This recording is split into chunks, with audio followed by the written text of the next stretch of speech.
예, 공인노무사 수험생 여러분 안녕하세요. 안녕하십니까? 예, 저는 베리타스 법학원에서 공인노무사 강사를 했었고요. 지금 티치온에서 공인노무사 강사를 하고 있는 김대현 강사라고 합니다. 자, 그래서 저희가 이번 시간에는 공인노무사 경영학개론 2019년 기출문제풀이를 진행하도록 하겠습니다. 자, 첫 번째 기출문제풀이는 제가 2021년 9월 12일에 등록을 하고요. 두 번째 2019년 기출문제풀이는 2021년 9월 15일 날 등록을 하도록 하겠습니다. 자, 1번은 경영조직론 시험 문제입니다. 1번 테일러의 과학적 관리법에 관한 설명으로 옳지 않은 것은 예, 정답은 저희가 3번이고요. 예, 그 테일러의 과학적 관리법은 근로자들의 시간 및 동작 연구, 타임 앤 모션 스터디를 해서 그죠? 그 전반적인 어떤 생산 과정의 어떤 효율성, 효과성과 효율성을 높이는 그런 과학적 관리법이죠. 사이언티픽 매니지먼트고요. 그리고 기능 중심의 기능적 직장 제도 또는 기능적 조직 구조 이렇게 하셔도 돼요. 제가 조직 구조론 시간에 배우셨던 그 기능 구조 있죠, 그죠? 네, 그거하고 연결이 되고요.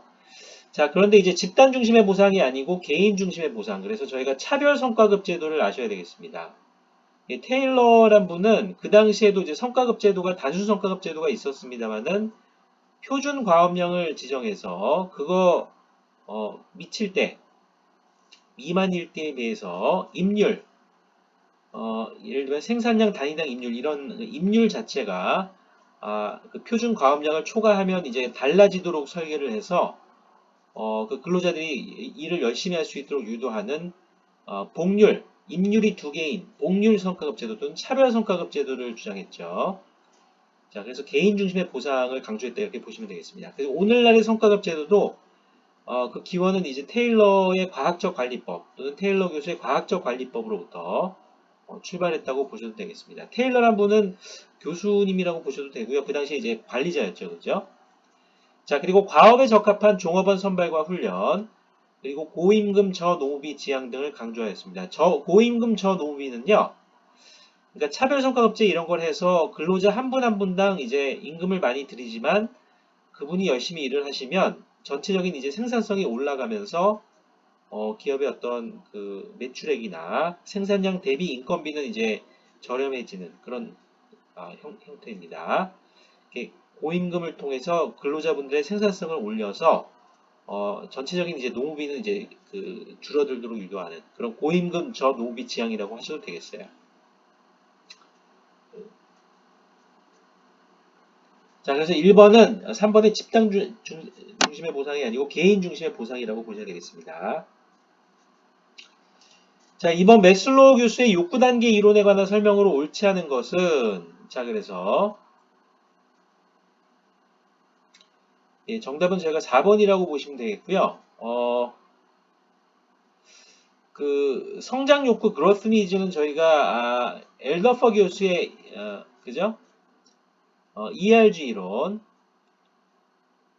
Existence Relatedness Growth, 그죠? 각각의 니즈가 있죠. 예, 거기서 언급이 되는 욕구가 성장 욕구고요. 매슬로 교수의 욕구 단계 이론에서의 다른 사람으로부터의 인정과 존경을 바꾸자는 욕구는 Esteem Needs, 존중 욕구라고 보시면 되겠어요. 그죠? 성장 욕구는 저희가 엘더퍼 교수님의 그 ERG 이론,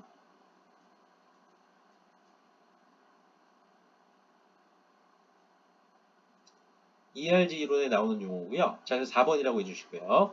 자, 그래서 이제 매슬로 교수의 욕구 단계 이론은 인간의 욕구를 5계층으로 분류를 하고요. 생리적 욕구, 안전 욕구, 사회적 욕구 또는 소속의 욕구, 그리고 이제 존중의 욕구, 타인으로부터의 존중, 자기 스스로의 존중을 의미하는 존중의 욕구, 그리고 자아 실현의 욕구로 5계층으로 나누어서 인간의 욕구 계층을 설명한 이론입니다. 자, 그래서 다른 설명들은 다 맞고요. 그리고 하위 단계의 욕구가 충족이 되어야 상위 단계의 욕구를 충족시키기 위한 동기부여가 됩니다. 그래서 이 매슬로 교수님의 욕구 계층 이론을 저희가 충족, 그죠? 충족 출현의 원리 이렇게 또 보시는 경우도 있어요. 그죠? 그러니까 하위 단계의 욕구가 충족이 되면 다음 단계의 욕구가 출현을 한다, 등장을 한다. 그래서 충족 출현의 원리 이렇게 보셔도 되겠습니다. 그래서 2번의 정답은 저희가 4번이라고 하시면 되겠습니다.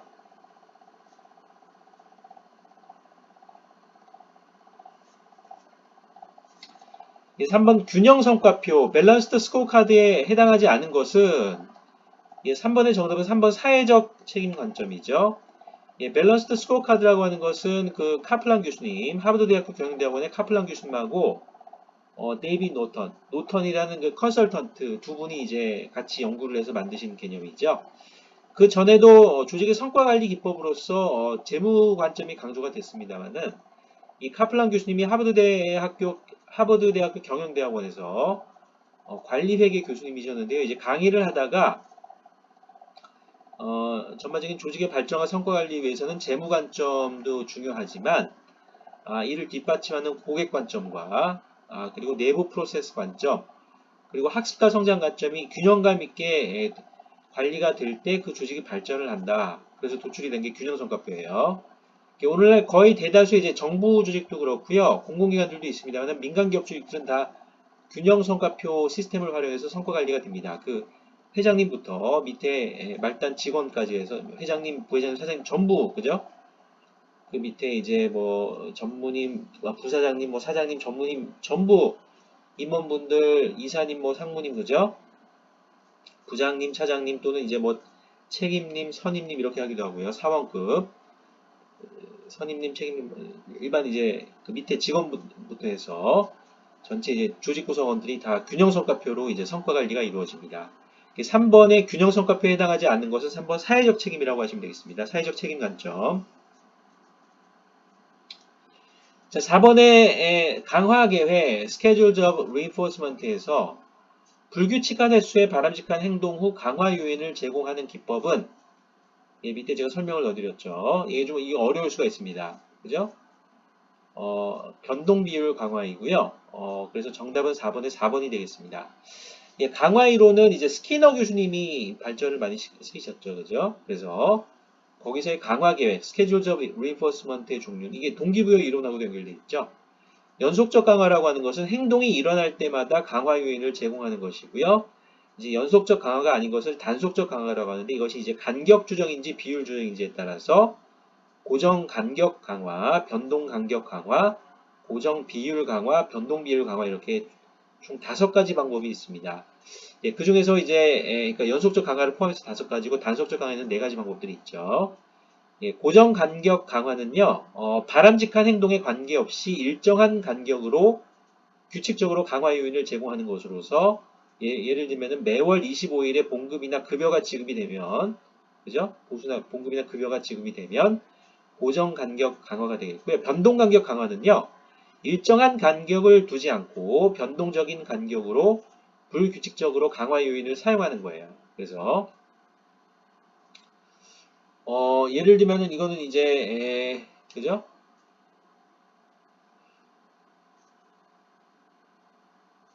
그러니까 갑작스러운 뭐 그죠? 그 인센티브 제공이 여기에 해당될 수가 있다.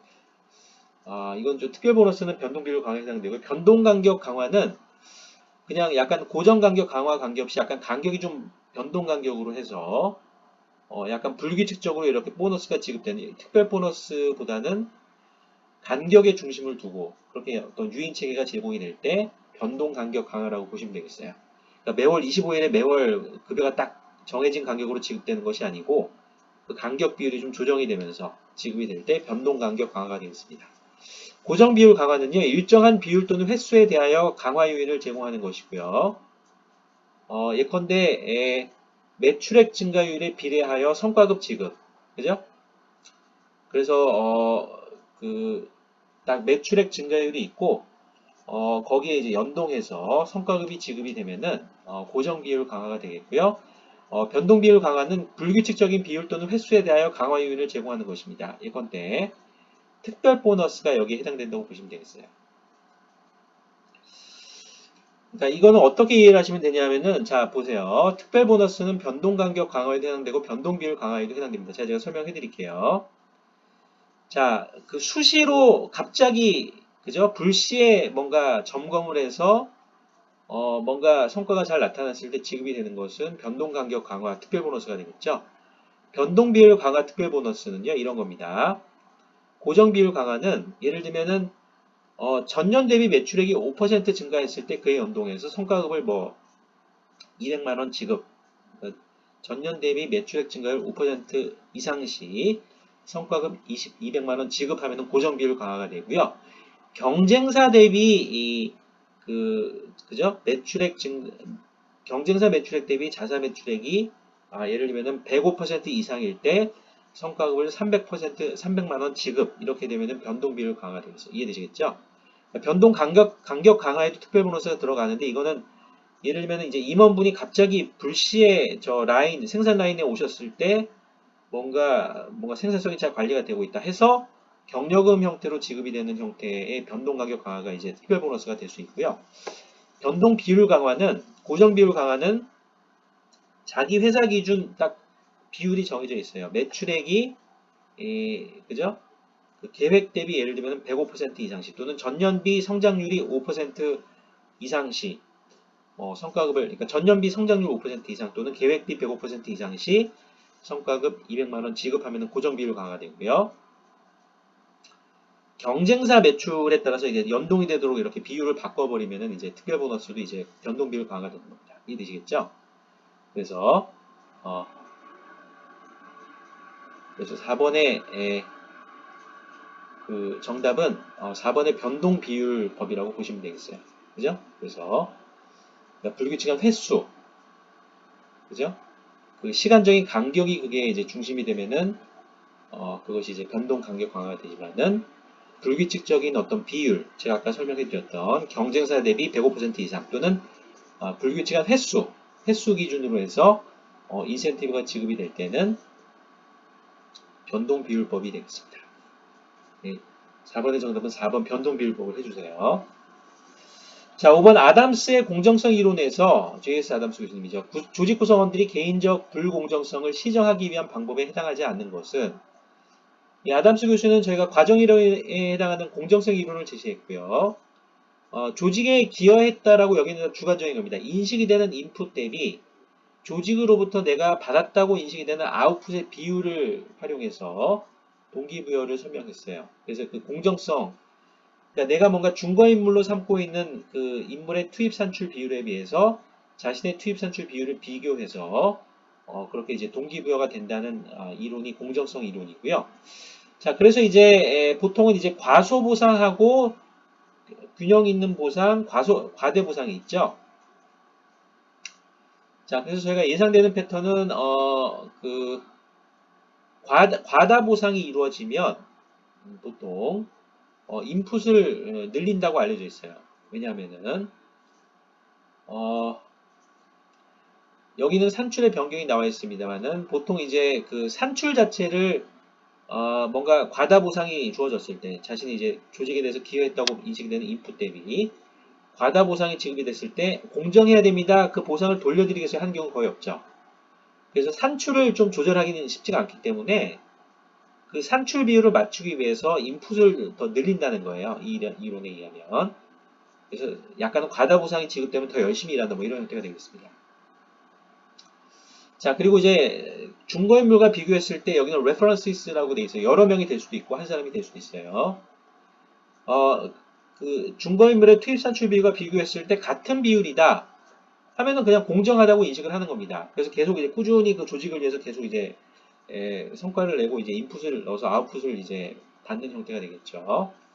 근데 이제 과소 보상인 경우에 이제 여러 이제 그 불공정을 시정하기 위한 방법이 여러 가지가 이제 도출이 됩니다. 그죠? 자, 과소보상인 경우를 제가 볼게요. 1번 투입의 변경.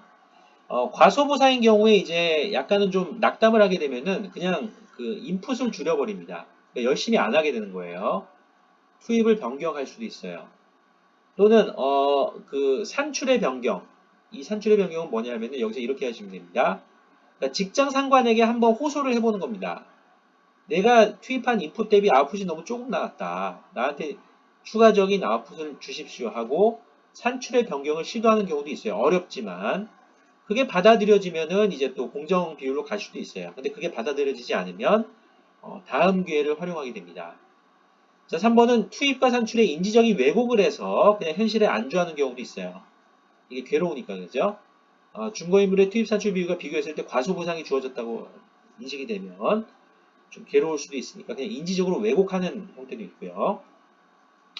이러한 과소보상이 이제 장기간 지속이 되면 참다가 그 장을 이탈해 버린다죠. 그죠? 예를 들면 직장을 이제 퇴사하거나 뭐 이렇게 조직으로부터 나가거나 하는 형태의 장이탈이 발생할 수도 있어요. 자, 5번은 중거인물 유지. 그래서 5번의 정답은 5번이 되겠습니다. 중거인물을 바꿔버립니다. 과소보상이 이루어지면은 그 중거인물하고 자기를 계속 비교하게 되면 심리적으로 힘들어져요. 그래서 중거인물을 좀 더 만만한, 좀 투입 산출 비율이 좀 낮은 다른 사람으로 바꾸는 형태로 과소보상 시 그런 반응이 나올 수도 있습니다. 그래서 중거인물을 유지하는 것이 아니고 이 경우에는 불공정이라고 했으니까 중거인물 교체가 되겠어요. 중거인물 그죠? 5번의 정답은 5번이라고 하시면 되겠습니다. 5번입니다. 5번의 정답은 5번입니다. 예, 5입니다. 아담스 교수님의 공정성 이론 그림을 제가 넣어드렸습니다. 예, 미국 그림입니다. 자, 6번 직무급의 특징에 관한 설명으로 옳지 않은 것은 1번. 6번의 정답은 저희가 이제 5번이 되겠습니다. 이제 직무급은 여러 이제 또 직무급 시스템의 브로드밴드 형태도 있고 여러 형태의 직무급 시스템이 설계가 될 수가 있습니다만 이제 직무급 시스템은 기본적으로 이제 조직 내에 존재하는 여러 직무들에 대한 직무 분석, job analysis하고 이제 job evaluation, 직무 평가를 해서 직무의 내용과 중요도 난이도를 다 평가한 이후 그와 연동해서 이제 직무급 시스템을 설계하는 겁니다. 그래서 경우에 따라서 서열법을 쓸 수도 있고 직무평가 방법 연동해서 분류법을 쓸 수도 있고 그죠? 등급으로 해서 분류기준표를 활용하는 분류법 또는 점수표를 활용하는 점수법 또는 이제 요소비교법 이런 형태의 다양한 직무평가 방법들을 이용해서 조직 내에 존재하는 여러 직무들의 중요도 난이도를 평가한 뒤 중요도와 난이도가 높은 직무에 높은 직무급을 설계하고 설정하고요. 중간 단계에는 중간 정도의 직무급 그리고 낮은 직무에는 낮은 단계의 직무급을 이제 매칭을 시키는 거죠. 예, 이거를 직무급이라고 합니다. 그래서 5번 시행 절차가 간단하고 적용이 용이하다가 틀린 것이 되겠습니다. 다른 내용은 다 맞습니다. 그죠? 1번 직무의 상대적 가치, 중요도 난이도에 따라서 개별 임금이 결정되고요. 2번은 능력 위주 인사풍토 조성에 유리하겠죠.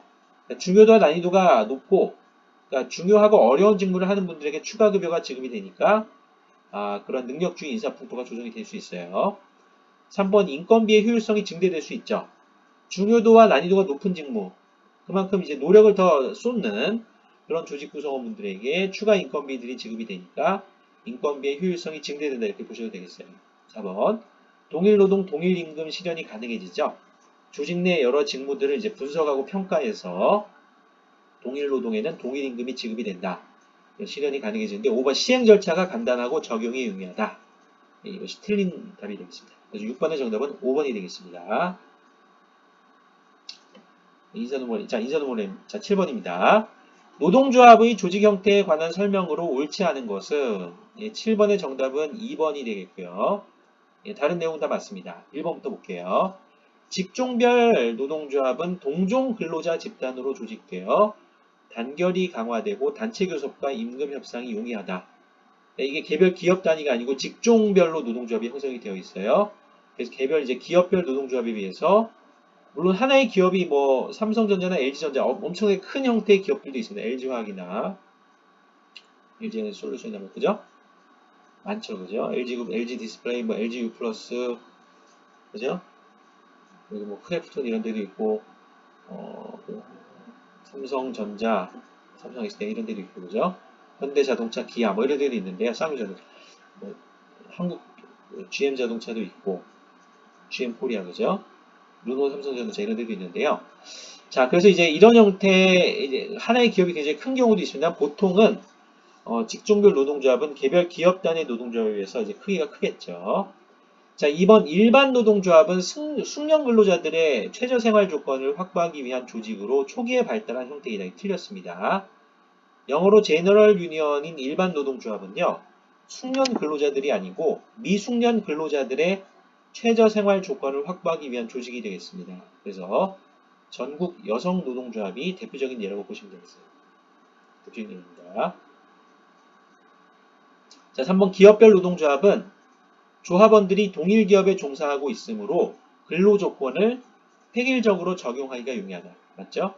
자, 4번 산업별 노동조합은 기업과 직종 자체를 오히려 초월한 거대한 조직으로서 정책활동 등에 의해 압력단체로서의 지위를 가집니다. 그죠? 5번은 뭐 금속산업의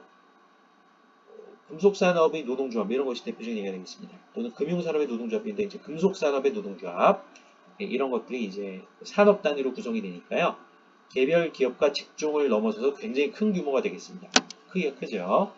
자, 5번 연합체 조직은 각 지역이나 기업 또는 직종별 단위조합이 단체의 자격으로 지역적 내지 전국적 조직의 구성원이 되는 형태이다. 그것도 맞죠. 그래서 7번의 정답은 2번이라고 하시면 되겠습니다. 자, 경영중인도 시험 문제를 풀어보겠습니다. 8번 상사 A에 대한 나의 태도를 기술한 것이다.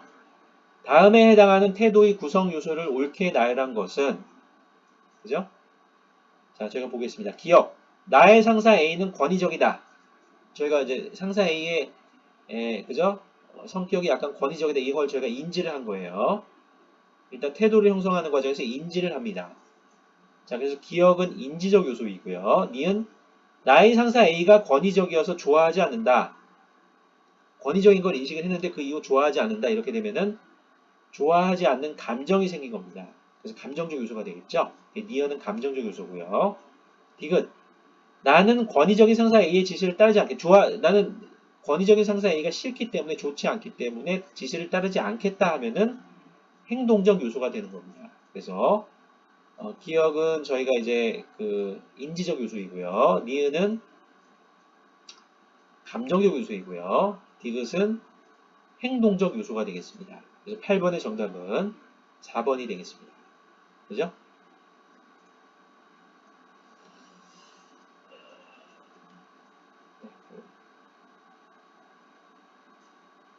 예, 9번 시험 문제 풀어보겠습니다.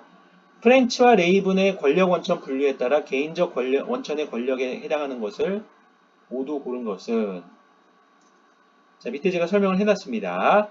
중거적 권력과 전문적 권력이 개인적 권력이에요. 그래서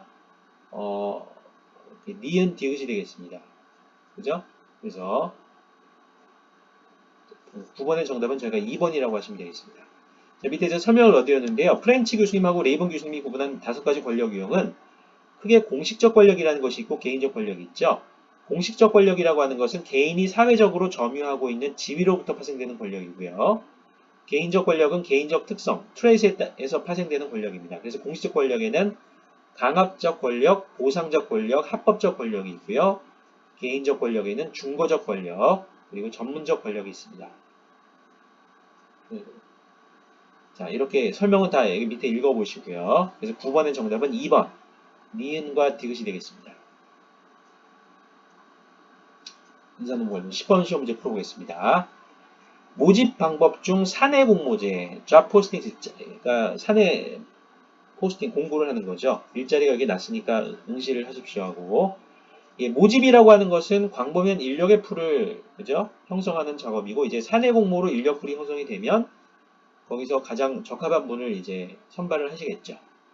그래서 이제 확보 관리로는 모집과 선발로 되어 있어요. 그 중에서 이제 모집 방법 중 사내 공모제, 그죠? 외부 이제 인재를 영입하는 게 아니고 조직 내에서, 기업 조직 내에서 이제 공모하는 겁니다. 정부 조직이 될 수도 있고, 공공기관들도 될 수 있습니다. 근데 이제 민간 기업들도 조직 내부적으로 이제 사내 공모제, 잡 포스팅 시스템이라고. 이거의 특징에 관한 설명으로 옳지 않은 것은, 10번의 정답은, 1번이고요. 종업원의 상위 직급 승진 기회가 제한된다. 이게 틀렸죠. 조직 구성원이 이제 근무하시다가 사내 공모에 응모하셔서 승진 임용돼서 가실 수도 있어요. 종업원의 조직 구성원의 상위 직급 승진 기회가 부여될 수도 있습니다.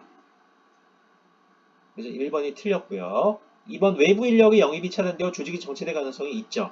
2번은 맞고요. 3번 지원자의 소속 부서 상관과의 인간관계가 훼손될 수 있죠.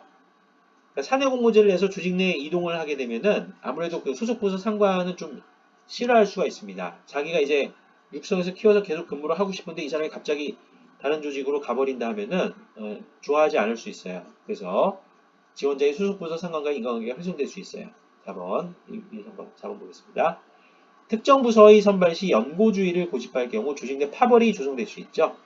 그래서 특정 부서에서 선발을 하는데 뭐 우리 라인, 뭐 우리 지역이나 우리 뭐 학벌, 뭐 이런 연고주의라는 게 이제 또 고집이 되면서 자기 쪽 사람을 계속 이제 선발하는 형태로 그렇게 조직 내에 이제 사내 공모제가 활용이 되면 조직 내 파벌이 조성될 수도 있습니다. 고요. 5번 선발 과정에서 여러 번 탈락되었을 때 지원자의 심리적 위축감이 고조되겠죠. 그러니까 사내 공모제에 계속 응모를 하는데 떨어진다 하면 그 조직 내에 다 알려지게 돼요. 그럼 그 뭔가 내가 자격 요건이 안 되거나 좀 조직 내 경쟁력 수준이 경쟁력이 낮구나. 그죠? 자, 조직 내에서 인식이 되는 거죠. 그렇게 자꾸 반복이 되면 지원자 자신의 어떤 자신감이 낮아지면서 심리적인 위축감이 고조될 수 있어요. 다 맞고요. 10번의 정답은 1번. 설명 밑에 넣어놨죠. 모집 방법인 사내 공모제 자포스팅 시스템 사내 공모제가 활용될 경우 조직 구성원이 승진 임용될 수도 있어요. 10번의 정답은 1번이 되겠습니다. 11번 인사고과의 오류 중 피고과자가 속한 사회적 집단에 대한 평가에 기초하여 판단하는 것은 11번의 정답은 1번 상동적 오류가 되겠습니다. 스테레오타이핑 에러즈가 되겠고요. 다른 오류 유형들은 이제 구글링을 해주시거나 그 게시판에 만약 필요하신 분들은 자유 게시판이 있어요. 그죠? 거기에 올려주시면 제가 설명을 해드리겠습니다.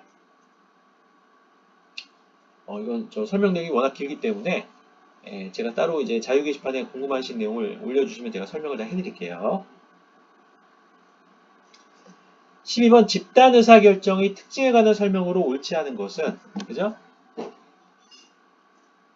자, 그래서 이제 12번의 정답은 5번이 되겠습니다.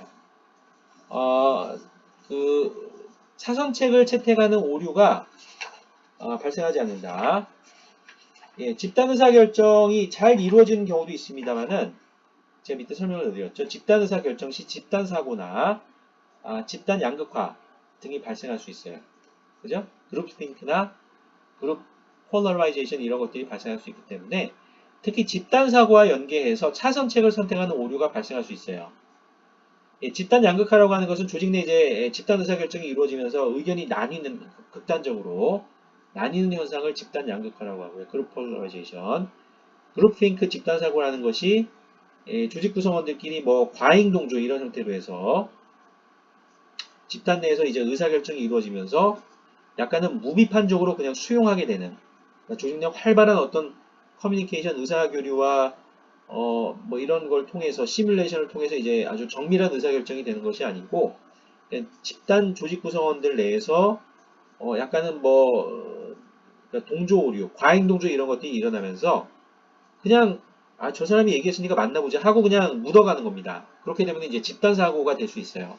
그룹핑크가 될 수 있죠. 이 경우에는 특히 차선책을 채택하는 오류가 발생할 수 있어요. 12번의 정답은 5번입니다. 자, 집단 의사결정의 나머지는 이제 장점이 되겠어요. 그러니까 이게 4번하고 연결돼 있죠. 서로의 의견에 비판 없이 동의하는 경향이 있다. 이게 이제 집단사고. 이 그룹핑크하고 연계해서 5번의 차선책을 선택하는 오류가 발생을 하는 겁니다. 자, 하지만은 1번 구성원으로부터 다양한 정보를 얻을 수 있고 집단 의사결정 이건 장점이죠. 2번 의사결정에 참여한 조직 구성원들의 교육 효과가 크게 나타난다. 이것도 이제 집단 의사결정의 장점이죠. 3번 조직 구성원이 합의에 의해서 이제 집단 의사결정이 이루어지기 때문에 조직 구성원들에 의한 수용도와 조직 구성원들을 하나로 묶는 어떤 응집력이 높아집니다. 집단 의사결정이 이루어지면 다 맞습니다. 근데 이것이 이제 4번과 같은 문제가 있고 이것이 집단사고 그룹 싱크로 연결이 돼버리면 5번과 같이 최선책이 아닌 차선책을 선택하는 오류가 발생할 수도 있어요. 12번의 정답은 5번이 되겠습니다. 수고하셨습니다. 저희가 이번 시간에는 2019년 기출문제 풀이 첫 번째 시간을 제가 진행해 드렸고요.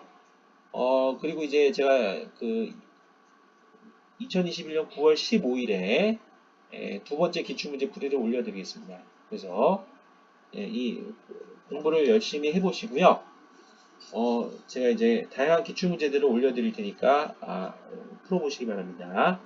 예, 공인노무사 수험생 여러분들의 2022년, 올해 면접 보시는 분들은 다, 그죠? 합격을 하시고요. 2022년, 공인노무사 시험 제1차 시험과 제2차 시험과 제3차 면접 시험 다 합격하시기를, 면접 시험에 합격하시기를 기원드립니다. 공인노무사 수험생분들. 그죠? 그래서, 예, 공인노무사 수험생 여러분들의 건강한 성공을 기원드립니다. 예, 감사합니다.